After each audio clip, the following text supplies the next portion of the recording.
Amigos, bienvenidos a Academia TV, muy buenas noches. Gracias por conectarse a Conexión Local a través de la señal abierta en Canal 2, los operadores de cable, Servicable y TV Cable, en donde también estamos como Canal 2, y a través de nuestras redes sociales, en Facebook, en donde nos encuentran como @AcademiaTVS.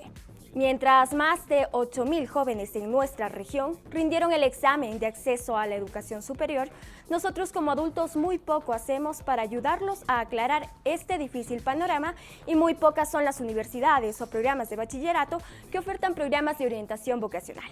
Nos limitamos a confiar en el impreciso concepto de vocación y ponemos sobre sus hombros el tremendo peso de decidir su futuro, y esto, claro, cuando no intentamos influir para la elección de nuestra misma profesión o aquella requerida para el negocio familiar. Cuando no filtramos su vocación a través de nuestros prejuicios, opiniones, forzando la elección profesional cedida a la formalidad y la rentabilidad, renegando su verdadera vocación al estatus de hobby. La mayoría de jóvenes adolescentes se encuentran perdidos en un confuso laberinto donde es cada vez más difícil proyectarse al tiempo del mundo en el que les toca vivir, con sus innumerables manifestaciones y formas cambiantes. Un mundo que, muy lejano al que nosotros conocimos solo una generación atrás, parece fluir continuamente sobre un juego de reinvención y adaptación carente de brújulas, moralejas o anclas culturales. El tema de hoy busca profundizar sobre la influencia del sistema educativo en la decisión de los jóvenes al momento de elegir una carrera universitaria, las soluciones que como sociedad podemos dar para que nuestros bachilleres tengan éxito al escoger una profesión, la importancia del examen de ingreso a la universidad, entre otras aristas que serán abordadas con Diego Crespo, coordinador zonal 6 de la Secretaría Nacional de Educación Superior, Ciencia y Tecnología, CENESID. Esto es Conexión Local con la conducción del economista Andrés Ugalde. Adelante, Andrés.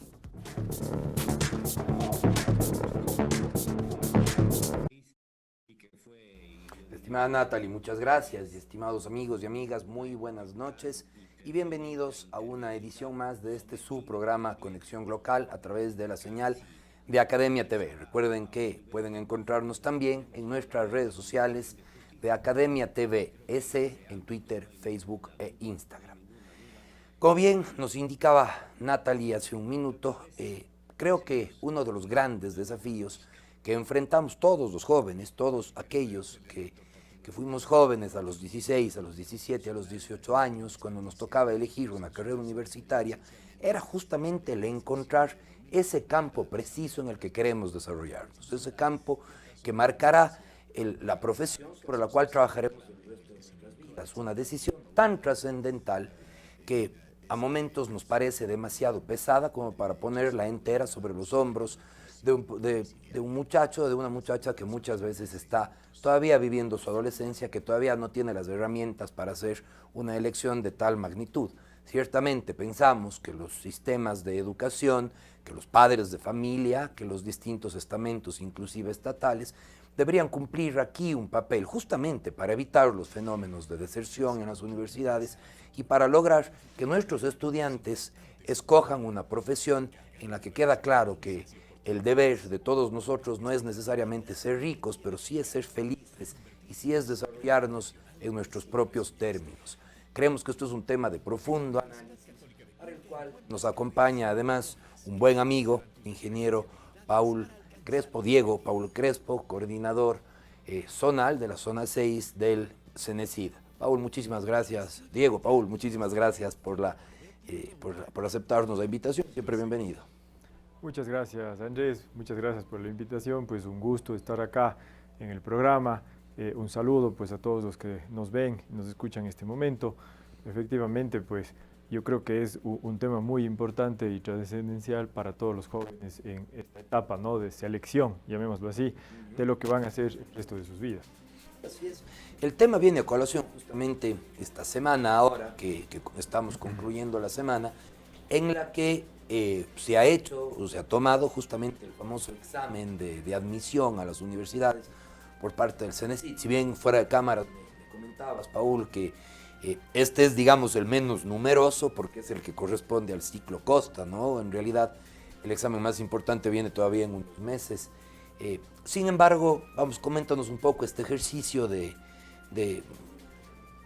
probar a los estudiantes, de rankear los cupos y todo lo demás. ¿Cómo es que realmente funciona? Se entiende que uno de los mitos populares es que muchas veces el sistema de educación superior termina colocándote en alguna carrera que no es la que te gusta, pero en realidad no es así. Hay un sistema completo de postulación del que creo que es importante que todos estemos enterados.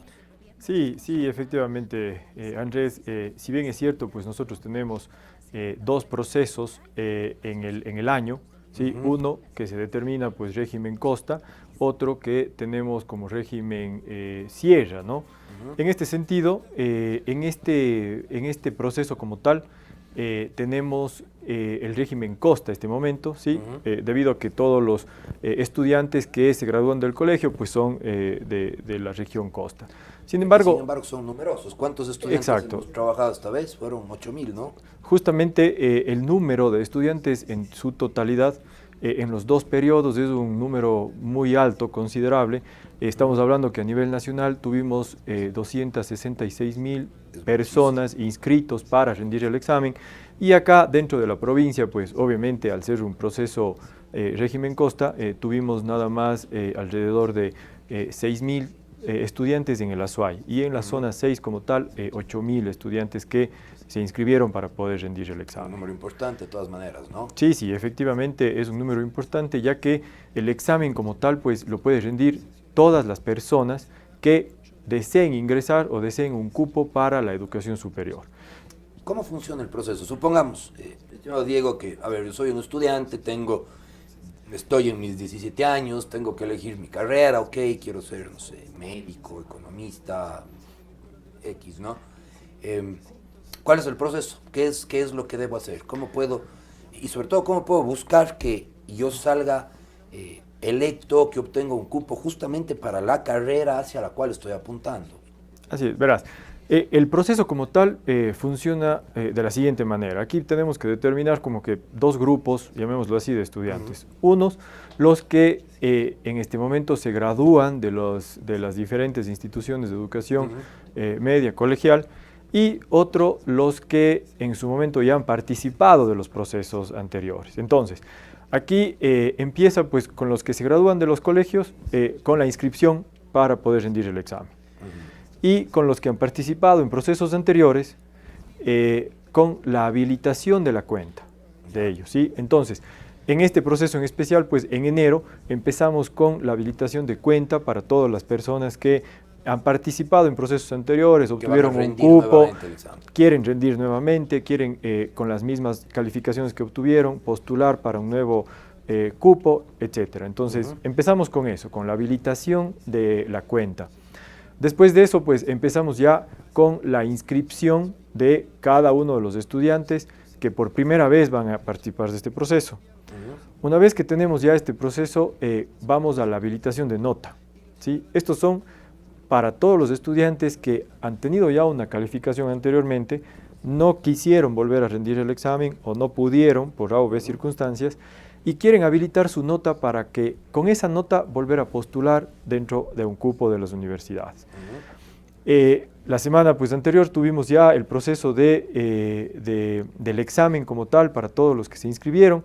Antes de eso tuvimos un simulacro también que fue obligatorio para todos los que se inscribieron en este proceso, que tuvo el objetivo básicamente de, primero pues que todos los estudiantes puedan descargar este aplicativo y tener ya listo en sus computadores, los que van a rendir en sus hogares, validen sus credenciales, tanto usuario con contraseña, y también se familiaricen con el proceso, con el examen como tal. Considerando de que en este examen pues tienen un tiempo de 2 horas 15 minutos para hacerlo, 89 preguntas, en 4 áreas diferentes de estudio, entonces esto les ayuda a los estudiantes también para poder ir midiendo sus tiempos y poder llegar al final y responder pues todas las preguntas, ¿no? Claro, ¿no? Entonces todo esto fue un proceso muy exitoso que en realidad llevó a que el día del examen como tal, todos los estudiantes pues tengan ya todo listo, tanto sus ordenadores con su aplicativo, probado su conexión de internet y pues ya familiarizados con el sistema. Conversábamos un poco fuera de cámaras, ¿no? ¿Y qué pasa cuando te habrá sucedido, ¿no? Llega un padre de familia o un estudiante ahí a la oficina y dice, es que mi hijo resultó inscrito en una carrera que no le gusta o en una profesión que no le gusta. Usualmente, ¿qué es lo que pasó? ¿Cómo es este sistema de asignación de cupos, ¿no? Porque entiendo que en realidad eso no es posible. Tú eres en realidad el que postulas en teoría las carreras que te gustan, ¿no? Así es. Una vez que termina el examen, ¿sí? Los estudiantes pues obtienen su calificación y ahí empieza el proceso de postulación a una carrera dentro de las universidades e institutos públicos, a nivel nacional. Entonces aquí el estudiante lo que tiene son 5 opciones para poder escoger. ¿Sí? Él puede escoger entre 5 opciones entre las diferentes universidades e institutos a nivel nacional. En estas opciones, sin embargo, no es obligatorio pues tener las 5, escoger las 5, puede escoger una, si es que es la vocación o lo que él quiere hacerlo, ¿no? Entonces, una vez que él postula, el sistema lo que hace es, entre el número de cupos ofertados por cada universidad e instituto y el número de postulantes que postulan, valga la redundancia, a ese cupo, un ejemplo, por ejemplo, en medicina, que es la carrera más demandada a nivel nacional, si yo tengo que en la Universidad de Cuenca tenemos 100 cupos que oferta la universidad y tenemos 500 personas que quieren ingresar a medicinas a esos cupos, el sistema lo que hace es, entre esos 100, ve los 100 mejores puntajes. Entre esos 500 ve Perdón, entre esos 500 escoge o seleccione los 100 mejores puntajes y adjudica un cupo. Y se adjudica y va por ahí. Claro, adjudica el cupo, pero el estudiante tiene la obligación de aceptarlo o negarlo.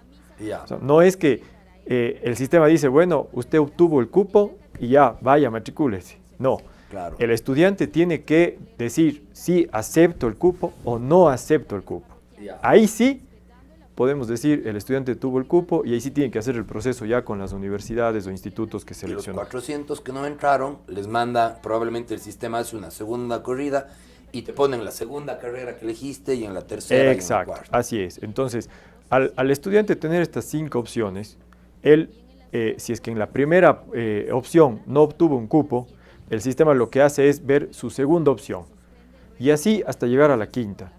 Entonces, ahí, en este caso, pues los estudiantes van a obtener un cupo en base a lo que ellos escogieron, porque al momento de la postulación, ellos escogen qué universidad, qué carrera, en qué modalidad, si es presencial, si es en línea, si es en la universidad que no esté dentro de la ciudad que él elija. Todo eso escoge el estudiante. Entonces, claro, no hay tal como lo que siempre se escucha que me mandaron a estudiar en tal ciudad o tal carrera. Claro. O sea, no se puede dar ese tema. A ver, y solamente para aclarar muy brevemente antes del corte, y muchos dicen que también puedo yo seguir esta estrategia. A ver, yo quería estudiar medicina, no salí entre los 100 cupos, me quedé en los 400 de abajo en el ejemplo que poníamos, y al final del día terminé en odontología, que probablemente hubiera sido mi segunda opción, ¿no? Haciendo nada más un caso hipotético. Acepto mi cupo en odontología y luego busco cambiarme a medicina, probablemente en el segundo año, ¿puede ser? ¿Eso es válido? A ver, el estudiante puede tener esta opción de cambio, ¿no? De carrera, pero siempre y cuando cumpla ciertos requisitos. Entre los más importantes, pues uno, haber obtenido una calificación igual o superior a la mínima con la que el estudiante ingresó a esta carrera. ¿Sí? En el proceso obviamente último. O sea, igual o superior al último cupo asignado. Exacto. Sí, eso es uno. Otra, pues estar dentro de la misma área de estudios y también haber aprobado, pues por lo menos el primer ciclo de estudios. Entonces, yo tendría como estudiante de esta carrera, aparte de odontología, que tener al menos el mismo puntaje que el cupo número 100 asignado a medicina, en el ejemplo que veníamos poniendo. Exacto. Entonces, claro, en esas condiciones, y obviamente ya es un proceso más interno de cada universidad, ahí se puede dar este cambio, siempre y cuando, claro, la universidad como tal, pues así lo indique y si tiene el número o tiene los cupos también libres, pues no, claro. Porque no podemos tampoco, si es que la universidad en este momento ofertó 100 cupos y están los 100 estudiantes, obviamente no lo puedo poder hacer, claro. Entonces, siempre hay este tema también pues de estudiantes que en su momento aceptan un cupo y no lo ocupan. Que eso es muy grave Claro, también. que eso es muy grave, que es una falta de recursos. Creo que esto además es un tema que pasa mucho por la elección del estudiante, por la elección de la carrera correcta, un tema también vocacional que esperamos poder analizar ahora inmediatamente después del corte. Estimados amigos, amigas, sigan con nosotros en Conexión Local.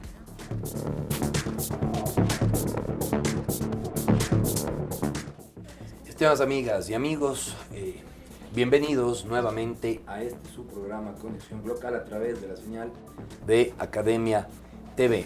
Como es costumbre en Conexión Local, antes de continuar dialogando con nuestro invitado, les invito a seguir nuestro segmento Vox Populi. En esta ocasión estaremos acompañados de dos expertos en el área educativa, la licenciada Ruth Castro y el licenciado Henry Calle. Les invito a seguir con nosotros.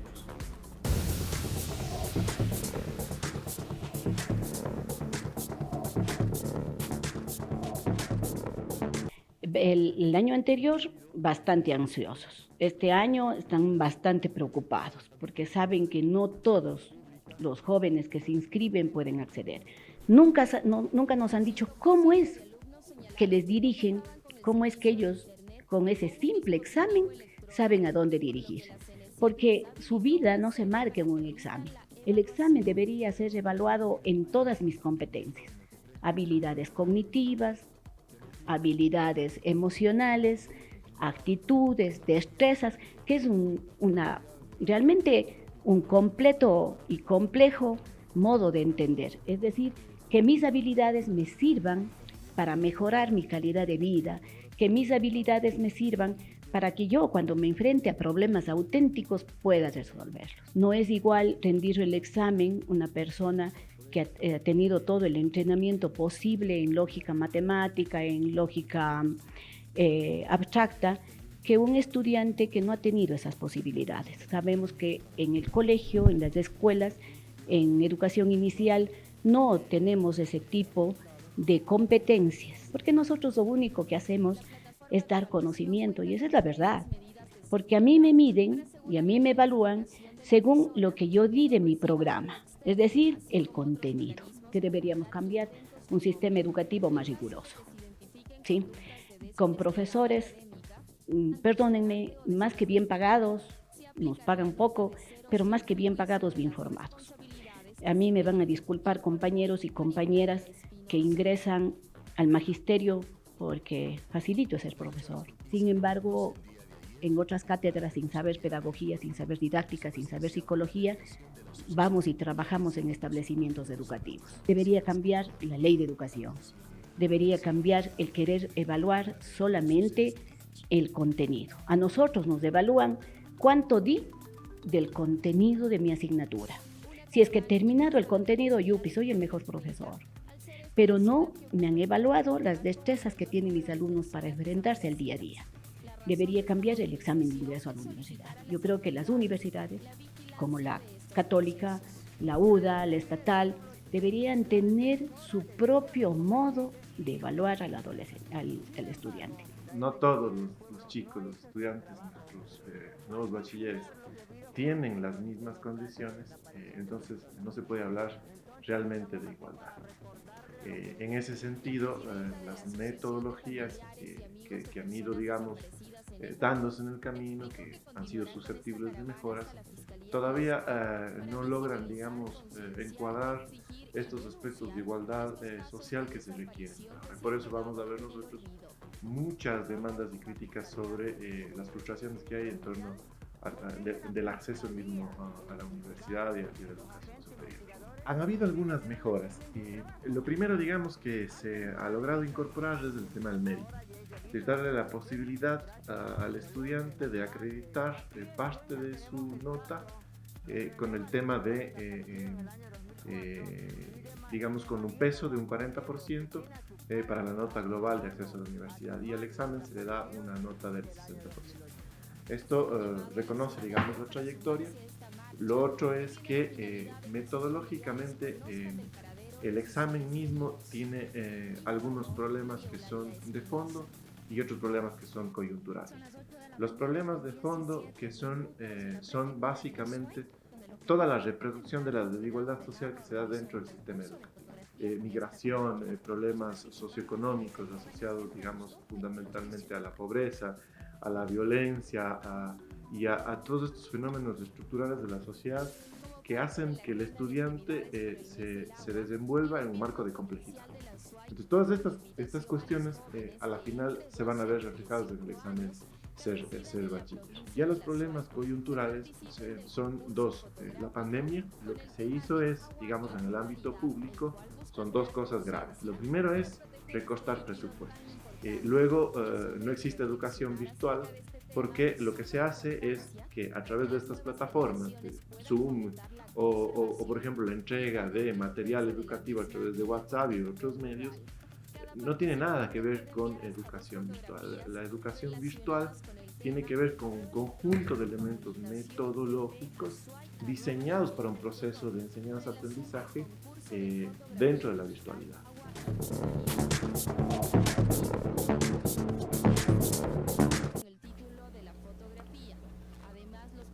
Estimados amigos, estimadas amigas, nuevamente bienvenidos a este su programa Conexión Local. Recuerden que pueden seguirnos también en nuestras distintas plataformas virtuales, en las redes sociales como Academia TVS.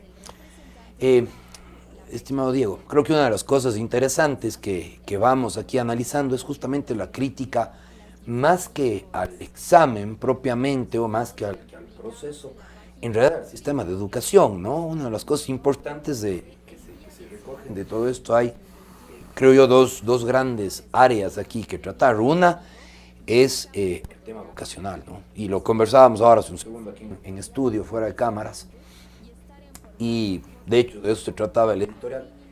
Uno de los temas más complejos es eso, ¿no? A ver, poner sobre los hombros de un chico de 17 años que está, creo que todos pasamos por eso, éramos amigos ya hace muchos años, estás en la época de la fiesta, estás en la época de los amigos, estás en una época en la que probablemente estás evolucionando como ser humano, es una época en la que eres sumamente influenciable, en la que eres sumamente inseguro, por eso le llaman adolescencia, ¿no? Es una época compleja, y probablemente ponerle a un chico a esa edad, en esa época tan compleja, tomar una decisión que va a marcar el resto de tu vida, es decir, una decisión que va a implicar aquello que vas a hacer como profesional, aquello que vas a hacer cada mañana al levantarte, al ir a tu trabajo durante el resto de tu vida. Es como que una decisión enormemente trascendental, sumamente pesada, y yo no sé qué estamos haciendo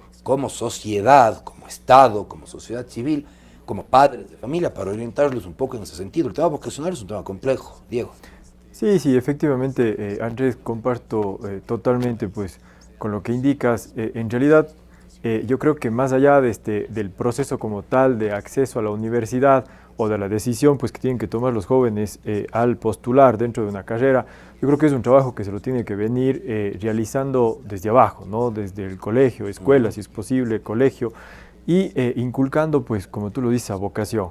Yo creo que es muy importante, más allá de estudiar algo o estudiar cualquier carrera por no quedarme fuera de la educación superior, es, para mi criterio, pues muy grave, ¿no? Yo creo que aquí los estudiantes, y es un trabajo de tanto los colegios, de los padres de familia, que les indiquen o que les puedan encaminar en algo que ellos en realidad deseen hacer, porque yo creo que desde ahí parte que sean buenos profesionales. Que les ayuden a este ejercicio de introspección para saber qué es lo que te gusta, ¿no? Exacto, porque yo creo que un profesional, por más buenas calificaciones que pueda haber tenido en la universidad, si es que no le gusta, creo que no va a ser un profesional al 100%, ¿no? En su vida ya diaria. Entonces es muy importante que aquí los jóvenes consideren el tema de no estudiar algo por, lamentablemente, obligación o influencia de los padres o de los mismos amigos, sino es algo de lo que ellos quieren hacer, porque al final van a hacerlo toda su vida.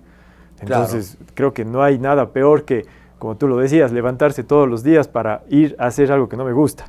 Por supuesto, ¿no? Creo que la enseñanza importante aquí como padres de familia y como sistema es justamente ¿no? El aprender de que la tarea de nuestros jóvenes no es ser ricos, sino ser felices. Es decir, lo que buscamos aquí es seres humanos integrales capaces de influir en la sociedad, de generar empleo, sí, de generar recursos, sí, de ganar dinero, por supuesto, pero sobre todo seres humanos, personas íntegras, personas satisfechas con su vida, personas satisfechas con su trayectoria, personas que no se sometan a esa existencia gris de pasar mirando el reloj para ver a qué hora llega ya el momento de salir de la oficina o de contar los días para que llegue el fin de semana y poder escapar de esa oficina en la que haces algo que no te gusta. Creo que eso es, por más dinero que ganes, Facundo Cabral sabía decir, ¿no? El que trabaja en lo que no le gusta, aunque lo haga todo el día, sigue siendo un desocupado, porque se trata más de una realización humana y creo que lo importante aquí como sociedad es eso, ¿no? Que nuestros chicos, que nuestras chicas se den cuenta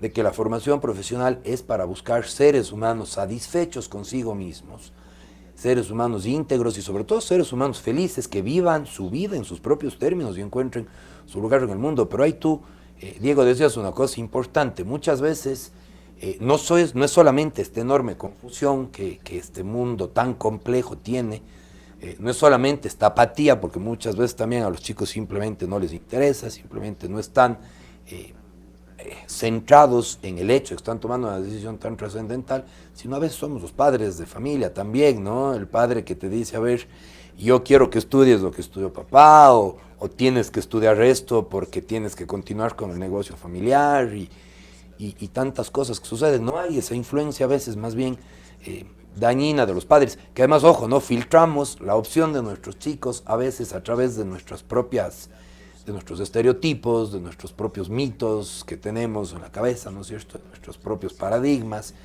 en la que viene un chico y te dice, yo quiero estudiar arqueología, no tenga nada contra los arqueólogos, quiero estudiar cine, quiero estudiar arte, y la respuesta de muchos padres es, no, busca algo rentable, busca algo que genere dinero, y lo que empiezas es más bien a superpoblar carreras como por ejemplo administración de empresas, que mientras tienes, producciones muy altas en ciertas disciplinas, tienes otras disciplinas con producciones muy bajas. Yo comentaba hace un segundo que alguna vez se quiso hacer una intervención a un bien patrimonial de la ciudad, y claro, necesitabas restauradores, necesitabas arqueólogos, profesiones no tan comunes, entre comillas, y no hay, porque justamente a veces no sé si los padres generan ese sesgo en los estudiantes, no sé, Pau, Diego. Sí, bueno, en este caso, pues, en realidad yo creo que los padres de familia, yo siempre lo indico, al momento de la postulación, es súper importante el acompañamiento de ellos, pero no el direccionamiento, qué estudiar, ¿no? Claro. El acompañamiento, obviamente, para aconsejar, tal vez en temas económicos, cuando un estudiante quiera moverse de la ciudad de residencia y obviamente necesita el apoyo de sus padres, pues ahí tenemos esa ayuda de ellos, pero no más allá del estudia esto. Y por eso es que yo creo que el mundo va cambiando, ¿no? Y tenemos que estar en ese mismo ritmo. Por eso es que tenemos el problema, por ejemplo, ahora de que todos los estudiantes direccionan a las carreras tradicionales, ¿no? Medicina, administración de empresas, derecho, etcétera. Claro. Entonces, yo creo que tenemos que ir abriendo un poco también ese abanico de posibilidades y de opciones para poder avanzar con lo que la globalización lo hace en este momento. Claro. Es así que en todos los procesos, en carreras que no son tradicionales o son nuevas, que las diferentes universidades, institutos, pues las imparten, a veces tenemos un sobrante de cupos que no son adjudicados o no son, en este caso, pues optados por muchos estudiantes. Entonces, ahí podemos ver de que, sin duda, pues como padres a veces tenemos eso de que no, yo fui médico o yo soy abogado y me ha ido muy bien y tú también tienes que hacer esto, pero claro, no vemos tal vez el otro lado donde los chicos de hoy en día pues ya tienen otros pensamientos, otro sistema de manejar las cosas y más que nada en un mundo globalizado que tenemos que estar a la par de eso, ¿no? Y probablemente por más que el papá sea médico y tienes entre manos no un médico, mejor dicho, tienes entre manos no un médico, sino un gran cineasta. Así es. Y como, te terminas forzando una decisión, lo que vas a tener en vez de un gran cineasta es un médico mediocre. Exacto, y como te decía hace un momento, tal vez tenga un profesional con un título, pero no en su 100%, no haciendo lo que le gusta y no siendo un profesional a a su 100%. Entonces yo creo que, como tú decías, hay que buscar gente que sea feliz antes de que gente pues que económicamente esté bien, porque yo creo que haciendo lo que te gusta, el resto se lo va dando por añadidura, ¿no? Se van dando las cosas al momento que tú quieres y te gusta hacer algo. Por supuesto, ¿no? Y luego viene el rol que podríamos cumplir como sociedad en cerrar esa brecha y en ayudarles a elegir ese futuro, más allá del tema de la reproducción de las desigualdades sociales, que son dos temas importantes que te invitaría a analizar, querido Diego, ahora inmediatamente después de esta pausa. Y ustedes, amigos, amigas, acompáñennos después de los comerciales en este su programa Conexión Local.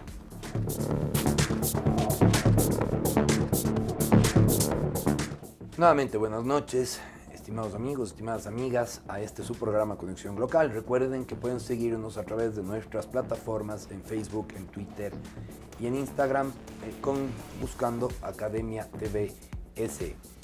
Estimado Diego, veníamos conversando justo antes de la pausa, que hay tal vez dos grandes problemas que estábamos abordando. El uno era este, ¿no? El tema de la orientación vocacional. Y viene la gran pregunta, ¿qué podemos hacer como sociedad, tú como experto en el ámbito de la educación? ¿Qué podemos hacer para ayudar a que ese chico o esa chica descubra su vocación por un lado, y por otro lado, para que los padres cumplamos un rol menos coercitivo, cumplamos un rol más saludable de más que forzar o orientar? Creo que de pronto la sociedad civil, el sistema de educación, el Estado deberían cumplir algún rol formativo previo, no sé, desde la educación básica. ¿Qué soluciones podemos tener? Yo creo que aquí es muy importante la manera y la forma de enseñanza, ¿no? Yo creo que esto es un tema que se lo tiene que manejar, pues como tú lo dices, desde el inicio, desde la escuela, jardín, el colegio, a los estudiantes en cambiarles de esa manera de aprender.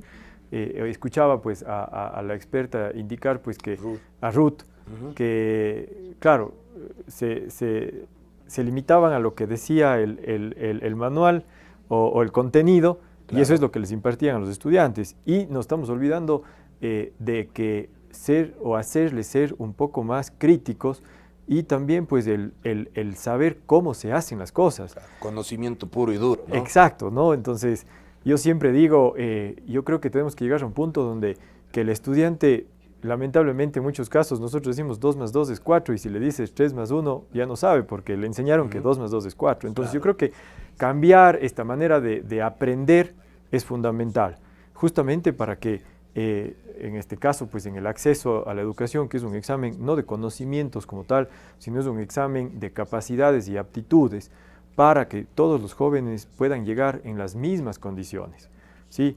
Estamos muy claros de que la formación, tal vez en los colegios privados con públicos o en los sectores urbanos o rurales, no es de igual manera, de igual forma, ¿no? Decía uno de los expertos, ¿no? Tal vez otro de los grandes problemas es justamente ese, que las inequidades de la sociedad, las grandes diferencias, las inequidades territoriales entre los sectores rurales y los sectores urbanos, las, lamentablemente, hay que decirlo, marcadas diferencias de clases sociales o estratos socioeconómicos, por usar el término políticamente correcto, hace que a la larga no todos partamos de un mismo lugar, porque hay jóvenes que tuvieron tal vez acceso a una instrucción pública una instrucción no necesariamente público-privada, pero digamos un colegio particular de altísima calidad en la zona urbana, además en entornos tal vez más estables en el que pudieron dedicarse a estudiar, mientras tienes otro joven que viene probablemente de los sectores rurales, que viene de una clase mucho menos privilegiada, que probablemente durante el colegio tuvo que dividir su tiempo con el trabajo, ayudando probablemente con los ingresos del hogar. Claro, son inequidades profundas de la sociedad que se reproducen en el sistema educativo y pueden marcar a la larga el resultado del examen y por lo tanto la asignación de cupos en las universidades, ¿no? Sí, totalmente de acuerdo. En realidad yo creo que las circunstancias de cada persona pues son varias, ¿no? Y totalmente diferentes. Es por eso que en los últimos procesos pues se ha venido trabajando justamente un examen que lleguen todos los jóvenes en las mismas condiciones, un examen que sea totalmente equitativo para todos, un examen que se ha venido construyendo con las universidades, tanto públicas y privadas, con docentes de las mismas, para de alguna manera pues realizar o construir un examen pertinente para todos los jóvenes que pasan de los colegios a las universidades y en base a la malla curricular que el Ministerio de Educación imparte, pues, ¿no? Entonces, en este sentido, hemos tenido muy buenos resultados porque el acceso como tal a jóvenes que son primera generación de estudios en su hogar, que vienen de colegios públicos, tal vez de colegios en la Amazonía, etcétera. Entonces, vemos resultados en el examen, al ser un examen que no mide pues, estos conocimientos específicos, sino más las capacidades y aptitudes de cada uno de ellos, que se abre pues, ¿no? estas opciones y estas oportunidades para todos. Entonces, ahí es muy importante, pues, y ahí sí, yo creo que del Estado y de los futuros mandantes, que la inversión en la educación es súper importante desde la etapa inicial, no solo en la parte educación superior. Yo creo que lamentablemente algunos tienen ese pensamiento que la educación es un gasto y no una inversión. Entonces, es todo lo contrario. Exacto, probablemente es la mayor inversión. Es la mayor inversión que tal vez no lo vamos a ver de aquí a un año o dos, sino lo vamos a ver en un futuro. Claro. Y si es que queremos, pues claro, cambiar como sociedad, yo creo que hay que partir desde los más pequeños. Con un último análisis sobre un tema que siempre llama la atención. Había, recuerdo de mis años universitarios, nuestros años universitarios, que no son muchos, no estamos tan viejos tampoco, es hace poco tiempo nada más que estábamos en las aulas universitarias, pero había siempre el amigo que era compañero y estaba en su segunda carrera, en su tercera carrera, que trataban de dar con su profesión así a través de un proceso de prueba y error, ¿no? Me inscribo aquí, veo cómo me va, estoy un año, no me gustó, salgo, lo intento de nuevo en otro lado. Esto es un gasto importante de recursos. No sé si esa práctica ahora, con este nuevo proceso de selección, se ha logrado reducir. Sí, drásticamente. En realidad, eso es lo que, como tú lo dices, un estudiante que se retira o que está, pues, probando de carrera en carrera, ahí sí es un gasto súper fuerte para el Estado. Y yo creo que es un gasto para todos, ¿no? Porque al final creo que todos contribuimos ahí, pero sí, efectivamente, con este proceso de selección, este proceso que los estudiantes pues tienen que rendir este examen y claro, con la dificultad que muchos de ellos pues tal vez se lo puede presentar para acceder a una carrera, hemos bajado drásticamente este porcentaje de estudiantes que se retiran en los primeros, segundos años, que en realidad es súper complicado ese tema, claro, ¿no? Estimado Diego, amigo, es siempre un placer conversar contigo. Estos temas son apasionantes, podríamos quedarnos el resto de la tarde, sin embargo, entiendo que tienes algunos temas en la agenda. Te agradezco muchísimo por tu presencia aquí, siempre es importante que nos acompañes. Un mensaje final, de pronto unas palabras finales, amigo. Bueno, antes nada, muchas gracias, pues Andrés, por la invitación. Un gusto siempre estar acá, a las órdenes, pues, cuando queramos conversar de esto y también pues dar información a todos los estudiantes y padres de familia sobre los procesos que estamos llevando como CENESID pues para el ingreso a la educación. Y en este sentido pues a todos los jóvenes también que estén atentos en sus cuentas que se inscribieron, pues que en esta semana que viene tendrán ya las calificaciones para que puedan pues empezar ya con el proceso de postulación a un cupo dentro de las universidades y de los institutos técnicos tecnológicos. Proceso de postulación que además ojalá se haga con toda la sabiduría, con todo el acompañamiento inclusive desde los padres, y ojalá que este sea un proceso exitoso que se refleje finalmente en el beneficio de los jóvenes y en la calidad de profesionales que seguirán y seguiremos produciendo las universidades. Este ha sido una nueva entrega, estimados amigos, estimadas amigas, de su programa Conexión Local por Academia TV. Muy buenas noches.